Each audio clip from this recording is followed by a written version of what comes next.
ವರ್ಷಕ್ಕೆ ಒಂದೇ ಬಾರಿ ಬರುವ ಶನಿ ತ್ರಯೋದಶಿ. ಈ ದಿನ ತಲೆ ಸ್ನಾನ ಮಾಡುವಾಗ ನೀರಿನಲ್ಲಿ ಇದನ್ನು ಬೆರೆಸದಿದ್ದರೆ ಶನಿ ದೋಷ ಬೆನ್ನಟ್ಟುತ್ತದೆ. ಎಚ್ಚರಿಕೆ. ಪೂರ್ಣ ಮಾಹಿತಿಗಾಗಿ ವಿಡಿಯೋನ ಕೊನೆಯವರೆಗೂ ನೋಡಿ. ನಮಸ್ಕಾರ. ಮೊದಲು ವಿಡಿಯೋಗೆ ಒಂದು ಲೈಕ್ ಕೊಟ್ಟು ನಮ್ಮ ಚಾನಲನ್ನು ಸಬ್ಸ್ಕ್ರೈಬ್ ಮಾಡಿಕೊಳ್ಳಿ. ಈ ತಿಂಗಳು ಜನವರಿ 31ನೇ ತಾರೀಕು ಶನಿವಾರದಂದು ಬಹಳ ಅಪರೂಪವಾದ ಶನಿ ತ್ರಯೋದಶಿ ಏರ್ಪಡುತ್ತಿದೆ. ವರ್ಷಕ್ಕೆ 1 ಅಥವಾ 2 ಬಾರಿ ಮಾತ್ರ ಈ ಶನಿ ತ್ರಯೋದಶಿ ಬರುತ್ತದೆ. ಆದ್ದರಿಂದ ಈ ಶನಿ ತ್ರಯೋದಶಿಯನ್ನು ಯಾರು ತಪ್ಪಿಸಿಕೊಳ್ಳಬೇಡಿ. ಶನಿ ಪೀಡೆಗಳು, ಏಳೇಟಿನ ಶನಿ ದೋಷಗಳಿಂದ ಸುಲಭವಾಗಿ ಹೊರಬರಬಹುದು. ಅಷ್ಟೈಶ್ವರ್ಯಗಳು, ಸಿರಿ ಸಂಪತ್ತನ್ನು ಪಡೆಯಬೇಕೆಂದರೆ ಅದ್ಭುತವಾದ ದಿನವೆಂದೇ ಹೇಳಬಹುದು. ಶನಿ ತ್ರಯೋದಶಿ ನಿಯಮಗಳು, ಹಾಗೆಯೇ ಮಾಡಬಾರದ ಕೆಲವು ತಪ್ಪುಗಳ ಬಗ್ಗೆ ವಿಡಿಯೋದಲ್ಲಿ ತಿಳಿದುಕೊಳ್ಳೋಣ. ವಿಡಿಯೋಗೆ ಒಂದು ಲೈಕ್ ಕೊಟ್ಟು ಜೈ ಶ್ರೀರಾಮ್ ಎಂದು ಕಮೆಂಟ್ ಮಾಡಿ. ಜನವರಿ 31 ಶನಿವಾರ, ಶನಿ ತ್ರಯೋದಶಿ. ಈ ದಿನದಂದು ಶಿವನನ್ನು, ವಿಷ್ಣುವನ್ನು ಹಾಗೆ ಶನಿದೇವನನ್ನು ವಿಶೇಷವಾಗಿ ಪೂಜಿಸಬೇಕು. ಈ ದಿನ ಮಾಡುವ ಪೂಜೆಗಳಿಗೆ 2ರಷ್ಟು ಪುಣ್ಯಫಲ ಲಭಿಸುತ್ತದೆ. ಆದ್ದರಿಂದ ಈ ದಿನ ಪ್ರತಿಯೊಬ್ಬರು ಎಳ್ಳೆಣ್ಣೆಯಿಂದ ಮನೆಯಲ್ಲಿ ದೀಪಾರಾಧನೆ ಮಾಡಿಕೊಳ್ಳಿ. ಈ ಶನಿ ತ್ರಯೋದಶಿ ದಿನದಂದು ಮನೆಯಲ್ಲಿರುವ ಪ್ರತಿಯೊಬ್ಬರು ಖಂಡಿತವಾಗಿಯೂ ತಲೆ ಸ್ನಾನ ಮಾಡಲೇಬೇಕು. ಈ ದಿನ ತಲೆ ಸ್ನಾನ ಮಾಡದಿದ್ದರೆ ಶನಿ ದೋಷಗಳು ಬೆನ್ನಟ್ಟುತ್ತವೆ. ಆದರೆ ಅನಾರೋಗ್ಯ ಸಮಸ್ಯೆಗಳಿಂದ ಬಳಲುವವರು, ನರದೃಷ್ಟಿ ದೋಷಗಳಿಂದ ಬಾಧೆ ಪಡುತ್ತಿರುವವರು ನೀರಿನಲ್ಲಿ ಸ್ವಲ್ಪ ಕಲ್ಲುಪ್ಪು ಹಾಕಿಕೊಂಡು ತಲೆ ಸ್ನಾನ ಮಾಡಿ. ಅನಾರೋಗ್ಯ ಸಮಸ್ಯೆಗಳು, ದೃಷ್ಟಿ ದೋಷಗಳೆಲ್ಲವೂ ದೂರವಾಗುತ್ತವೆ. ಹಾಗೆಯೇ ಈ ಶನಿ ತ್ರಯೋದಶಿಯ ದಿನದಂದು ಉಪ್ಪಿನಿಂದ ದೃಷ್ಟಿ ತೆಗೆದರೆ ಬಹಳನೇ ಒಳ್ಳೆಯದು. ಮುಖ್ಯವಾಗಿ ನಿಮ್ಮ ಮನೆಯಲ್ಲಿರುವ ಸಣ್ಣ ಮಕ್ಕಳಿಗೆ ತಪ್ಪದೇ ಉಪ್ಪಿನಿಂದ ದೃಷ್ಟಿ ತೆಗೆಯಿರಿ. ಎಲ್ಲಕ್ಕಿಂತ ಮುಖ್ಯವಾಗಿ ಈ ಶನಿ ತ್ರಯೋದಶಿಯ ದಿನದಂದು ನಿಮ್ಮ ಮನೆಯ ಬಾಗಿಲಿಗೆ ನಿಂಬೆಹಣ್ಣು ಮತ್ತು ಮೆಣಸಿನಕಾಯಿಯನ್ನು ಕಟ್ಟಿರಿ. 1 ಕಪ್ಪು ದಾರಕ್ಕೆ 1 ನಿಂಬೆಹಣ್ಣು, 7 ಮೆಣಸಿನಕಾಯಿಗಳನ್ನು ಕಟ್ಟಿ ನಿಮ್ಮ ಮನೆಯ ಬಾಗಿಲ ಹೊರಗೆ ನೇತು ಹಾಕಿ. ಹೀಗೆ ಮಾಡಿದರೆ ನಿಮ್ಮ ಮನೆಯಲ್ಲಿರುವ ದರಿದ್ರ ದೇವತೆ ತಕ್ಷಣ ಹೊರಗೆ ಹೊರಟು ಹೋಗುತ್ತಾಳೆ. ಹಾಗೆಯೇ ವಂಶಾಭಿವೃದ್ಧಿ, ಸ್ಥಿರತೆಯ ಲಾಭಗಳು ಕೋರುವವರು ಆಲದ ಮರದ ಎಲೆಗಳಿಗೆ ಅರಿಶಿನ ಕುಂಕುಮದ ಬೊಟ್ಟಿಟ್ಟು ನಿಮ್ಮ ಮನೆಯ ಬಾಗಿಲ ಹೊರಗೆ ಕಟ್ಟಿಕೊಳ್ಳಿ.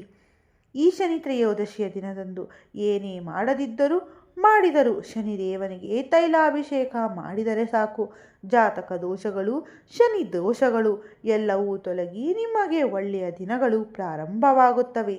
ಆದ್ದರಿಂದ ಈ ಶನಿ ತ್ರಯೋದಶಿಯ ದಿನದಂದು ನಿಮ್ಮ ಹತ್ತಿರವಿರುವ ಶಿವ ದೇವಾಲಯಕ್ಕೆ ಹೋಗಿ ಶಿವ ದೇವಾಲಯದಲ್ಲಿರುವ ನವಗ್ರಹಗಳಿಗೆ 9 ಪ್ರದಕ್ಷಿಣೆ ಹಾಕಿ ನವಗ್ರಹಗಳಲ್ಲಿರುವ ಶನಿದೇವನಿಗೆ ಎಳ್ಳೆಣ್ಣೆಯಿಂದ ಅಭಿಷೇಕ ಮಾಡಿ.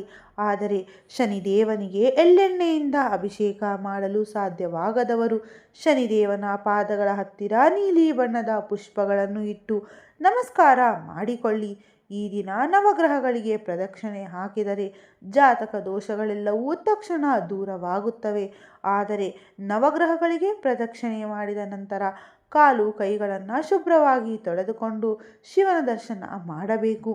ನಿಮ್ಮ ಕುಟುಂಬದ ಎಲ್ಲರಿಗೂ ಶುಭ ಫಲಗಳು ಉಂಟಾಗುತ್ತವೆ. ಈ ಒಂದು ದಿನ ಶನಿಗೆ ತೈಲಾಭಿಷೇಕ ಮಾಡಿದರೆ ಸಾಕು, ಎಷ್ಟೋ ಶುಭ ಫಲಗಳು ಲಭಿಸುತ್ತವೆ. ಜೀವನದಲ್ಲಿ ಉನ್ನತ ಮಟ್ಟಕ್ಕೆ ಬೆಳೆಯುತ್ತೀರಾ. ಆದ್ದರಿಂದ ಈ ಅವಕಾಶವನ್ನು ಯಾರೂ ಕಳೆದುಕೊಳ್ಳಬೇಡಿ. ಇನ್ನು ಈ ದಿನ ತಪ್ಪದೇ ಶಿವನನ್ನು ಪೂಜಿಸಬೇಕು. ಶಿವಲಿಂಗಕ್ಕೆ ಅಭಿಷೇಕ ಮಾಡಿದರೆ ಇನ್ನೂ ಒಳ್ಳೆಯದು. ನೀರಿನಲ್ಲಿ ಕಪ್ಪು ಎಳ್ಳು ಬೆರೆಸಿ ಶಿವಲಿಂಗಕ್ಕೆ ಅಭಿಷೇಕ ಮಾಡಿದರೆ ಆ ಶಿವನ ಅನುಗ್ರಹ ತಕ್ಷಣ ಲಭಿಸುತ್ತದೆ. ನಿಮ್ಮ ಜೀವನದಲ್ಲಿ ಯಾವುದಾದರೂ ಒಂದು ಸಮಸ್ಯೆ ಎದುರಾಗುತ್ತಲೇ ಇದ್ದರೆ ನಿಮಗೆ ಖಂಡಿತವಾಗಿಯೂ ಶನಿದೋಷ ಇದ್ದಂತೆಯೇ. ಆದ್ದರಿಂದ ಈ ಶನಿ ತ್ರಯೋದಶಿಯ ದಿನದಂದು ಬೆಳಗ್ಗೆ ಸ್ನಾನ ಮಾಡಿ ಓಂ ಶನೇಶ್ವರಾಯ ನಮಃ, ಓಂ ಶನೇಶ್ವರಾಯ ನಮಃ ಎಂಬ ಮಂತ್ರವನ್ನು 108 ಬಾರಿ ಜಪಿಸಿ. ನಿಮ್ಮ ಜಾತಕದಲ್ಲಿರುವ ದುರಾದೃಷ್ಟ ದೂರ ಹೋಗಿ ಅದೃಷ್ಟ ಹೆಚ್ಚಾಗುತ್ತದೆ. ಹಾಗೆಯೇ ಈ ಶನಿ ತ್ರಯೋದಶಿಯ ದಿನದಂದು ಉಪವಾಸವಿದ್ದರೆ ಬಹಳನೇ ಒಳ್ಳೆಯದು.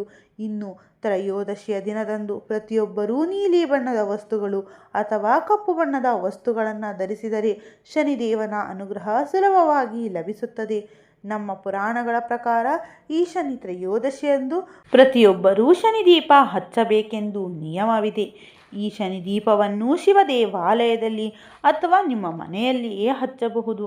ನಿಮ್ಮ ಮನೆಯ ಹಾಲಿನಲ್ಲಿ ಪಶ್ಚಿಮ ದಿಕ್ಕಿನಲ್ಲಿ ಒಂದು ಮರದ ಪೀಠವನ್ನು ಹಾಕಿ ಆ ಪೀಠದ ಮೇಲೆ 2 ಮಣ್ಣಿನ ಹಣತೆಯನ್ನು ಇಟ್ಟು ಅದರಲ್ಲಿ ಎಳ್ಳೆಣ್ಣೆ ಹಾಕಿ 8 ಬತ್ತಿಗಳನ್ನು ಒಂದಾಗಿ ಸೇರಿಸಿ ಒಂದು ದೀಪ ಹಚ್ಚಿ ಈ ದೀಪ ಪಶ್ಚಿಮಕ್ಕೆ ಮುಖ ಮಾಡಿ ಇರಬೇಕು. ಇದನ್ನೇ ಶನಿ ದೀಪ ಎಂದು ಕರೆಯುತ್ತಾರೆ.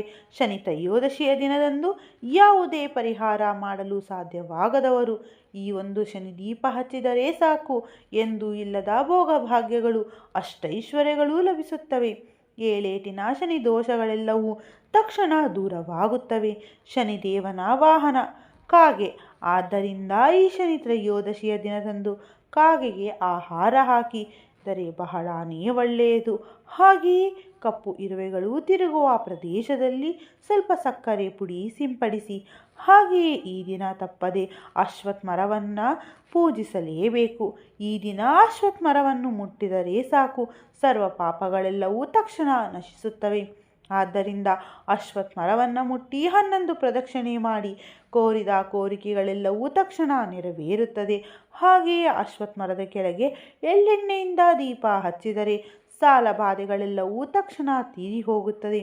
ಜೊತೆಗೆ ಈ ದಿನದಂದು ಶಮಿವೃಕ್ಷಕ್ಕೆ ಪ್ರದಕ್ಷಿಣೆ ಮಾಡಿದರೆ ನಿಮ್ಮ ಕೆಲಸದಲ್ಲಿ ಉಂಟಾಗುವ ಅಡೆತಡೆಗಳು ದೂರವಾಗಿ ವಿಜಯ ಸಾಧಿಸುತ್ತೀರಾ. ಇನ್ನು ಈ ಶನಿ ತ್ರಯೋದಶಿಯ ದಿನದಂದು ಮರೆತು ಕೂಡ ಕಪ್ಪು ವಸ್ತುಗಳು, ಕಪ್ಪು ಎಳ್ಳು, ಉಪ್ಪು ಮತ್ತು ಎಣ್ಣೆಯನ್ನು ಕೊಳ್ಳಬಾರದು. ಆದ್ದರಿಂದ ಒಂದು ದಿನ ಮೊದಲೇ ಇವುಗಳನ್ನು ಸಿದ್ಧಪಡಿಸಿಟ್ಟುಕೊಳ್ಳಿ. ಇನ್ನು ಈ ದಿನ ಶನಿ ದೇವಸ್ಥಾನಕ್ಕೆ ಹೋದವರು ಶನಿ ದರ್ಶನ ಮುಗಿಸಿಕೊಂಡು ಹೊರಬಂದ ನಂತರ ಹಿಂದೆ ತಿರುಗಿ ನೋಡಬಾರದು. ಹಾಗೆ ಮಾಡಿದರೆ ದೋಷದ ಪ್ರಭಾವ ಮತ್ತೆ ಶುರುವಾಗುತ್ತದೆ. ಹಾಗೆಯೇ ಈ ಶನಿ ತ್ರಯೋದಶಿಯ ದಿನದಂದು ಎಂತಹ ಪರಿಸ್ಥಿತಿಯಲ್ಲೂ ಮಾಂಸಾಹಾರ ಸೇವಿಸಬಾರದು. ಈ ದಿನ ಮಾಂಸಾಹಾರ ಸೇವಿಸಿದರೆ ಶನಿದೇವನ ಆಗ್ರಹಕ್ಕೆ ಒಳಗಾಗುತ್ತೇವೆ. ಹಾಗೆಯೇ ಈ ದಿನದಂದು ಕೂದಲು ಕತ್ತರಿಸುವುದು, ಉಗುರನ್ನು ಕತ್ತರಿಸುವುದು, ಆಲಸ್ಯ ಮಾಡುವುದು ಮಾಡಬಾರದು.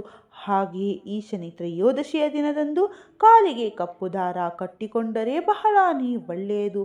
ಒಂದು ಕಪ್ಪು ದಾರವನ್ನು ತೆಗೆದುಕೊಂಡು ಅದಕ್ಕೆ 9 ಗಂಟುಗಳನ್ನು ಹಾಕಿ ಪ್ರತಿ ಗಂಟು ಹಾಕುವಾಗ ಓಂ ಶನೇಶ್ವರಾಯ ನಮಃ ಎಂದು ಜಪಿಸಬೇಕು. ಈ ಕಪ್ಪು ದಾರವನ್ನು ಪುರುಷರು ಬಲಗಾಲಿಗೆ, ಮಹಿಳೆಯರು ಎಡಗಾಲಿಗೆ ಧರಿಸಿ. ಈ ದಿನ ಕಾಲಿಗೆ ಕಪ್ಪು ದಾರ ಧರಿಸಿದರೆ ದೃಷ್ಟಿದೋಷ ತಗಲುವುದಿಲ್ಲ, ಅನಾರೋಗ್ಯ ಸಮಸ್ಯೆಗಳು ಕಡಿಮೆಯಾಗುತ್ತವೆ. ಮುಖ್ಯವಾಗಿ ಕೀಲು ನೋವು, ಸೊಂಟ ನೋವು ತಕ್ಷಣ ಕಡಿಮೆಯಾಗುತ್ತದೆ. ಹಾಗೆಯೇ ಈ ದಿನದಂದು ಆಂಜನೇಯ ಸ್ವಾಮಿ ದೇವಸ್ಥಾನಕ್ಕೆ ಹೋಗಿ 5 ಪ್ರದಕ್ಷಿಣೆ ಮಾಡಿದರೆ ಕೋರಿದ ಕೋರಿಕೆಗಳೆಲ್ಲವೂ ತಕ್ಷಣವೇ ನೆರವೇರುತ್ತವೆ. ಹಾಗೆಯೇ ಹನುಮಾನ್ ಚಾಲೀಸವನ್ನು ಜಪಿಸಿದರೆ ಬಹಳನೇ ಒಳ್ಳೆಯದು. ಹಾಗೆಯೇ ನಿಮ್ಮ ಆಸ್ತಿ ಪಾಸ್ತಿ ಬಹಳ ಹೆಚ್ಚಾಗಬೇಕೆಂದರೆ ಈ ತ್ರಯೋದಶಿಯ ದಿನದಂದು ಒಂದು ಕೆಂಪು ಬಣ್ಣದ ಬಟ್ಟೆಯಲ್ಲಿ ಒಂದಿಷ್ಟು ಕರ್ಪೂರ, 2 ಲವಂಗ, 2 ಏಲಕ್ಕಿಗಳನ್ನು ಹಾಕಿ ಗಂಟು ಕಟ್ಟಿ ನಿಮ್ಮ ಬೀರುವಿನಲ್ಲಿ ಇಟ್ಟುಕೊಳ್ಳಿ. ಇದರಿಂದ ಧನಾಕರ್ಷಣೆ ಹೆಚ್ಚಾಗಿ ನಿಮ್ಮ ಸಂಪತ್ತು ವಿಪರೀತವಾಗಿ ಹೆಚ್ಚಾಗುತ್ತದೆ. ಇನ್ನು ಉದ್ಯೋಗದಲ್ಲಿ ಪ್ರಯತ್ನ ಪಡುತ್ತಿರುವವರು ನೀಲಿ ಬಣ್ಣದ ಪುಷ್ಪಗಳಿಂದ ಶನಿದೇವನನ್ನು ಪೂಜಿಸಿದರೆ ಖಂಡಿತವಾಗಿಯೂ ಉದ್ಯೋಗ ಪ್ರಾಪ್ತಿಯಾಗುತ್ತದೆ. ಇನ್ನು ಜಾತಕದಲ್ಲಿ ರಾಹುಕೇತು ದೋಷಗಳಿಂದ ಬಳಲುತ್ತಿರುವವರು ಈ ದಿನದಂದು ಕಪ್ಪು ನಾಯಿಗೆ ಆಹಾರ ಹಾಕಿ ರಾಹುಕೇತು ದೋಷಗಳೆಲ್ಲವೂ ದೂರವಾಗುತ್ತವೆ.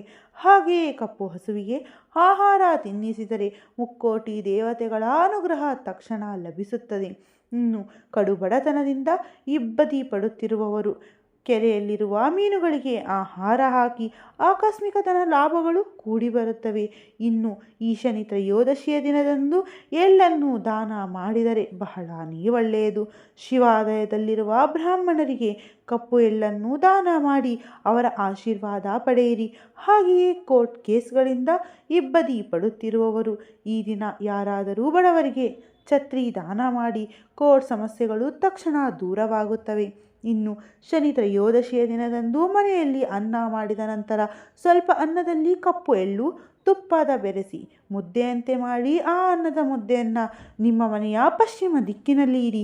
ಹೀಗೆ ಮಾಡಿದರೆ ನಿಮ್ಮ ಮನೆಯ ಮೇಲಿರುವ ಕೆಟ್ಟ ಪ್ರಭಾವಗಳೆಲ್ಲವೂ ನಶಿಸುತ್ತವೆ. ನಿಮ್ಮ ಜೀವನದಲ್ಲಿ ಏನೂ ಇಲ್ಲದ ಮಟ್ಟದಿಂದ ಉನ್ನತ ಮಟ್ಟಕ್ಕೆ ಬೆಳೆಯಬೇಕೆಂದರೆ ಈ ಶನಿ ತ್ರಯೋದಶಿಯ ದಿನದಂದು 7 ರೀತಿಯ ಧಾನ್ಯಗಳನ್ನು ಪಕ್ಷಿಗಳಿಗೆ ಆಹಾರವಾಗಿ ಹಾಕಿ. ಹೀಗೆ ಮಾಡಿದರೆ ಆಕಸ್ಮಿಕ ಸಂಪತ್ತು ಕೂಡಿ ಬರುತ್ತದೆ. ಕ್ಷೀರಸಾಗರ ಮಂಥನ ನಡೆದಾಗ ಅಮೃತ ಉದ್ಭವಿಸಿದ ನಂತರ ಪರಮೇಶ್ವರನು ವಿಷವನ್ನು ಕಂಠದಲ್ಲಿ ಬಚ್ಚಿಟ್ಟುಕೊಂಡು ಸರ್ವಲೋಕವನ್ನೂ ರಕ್ಷಿಸುತ್ತಾನೆ.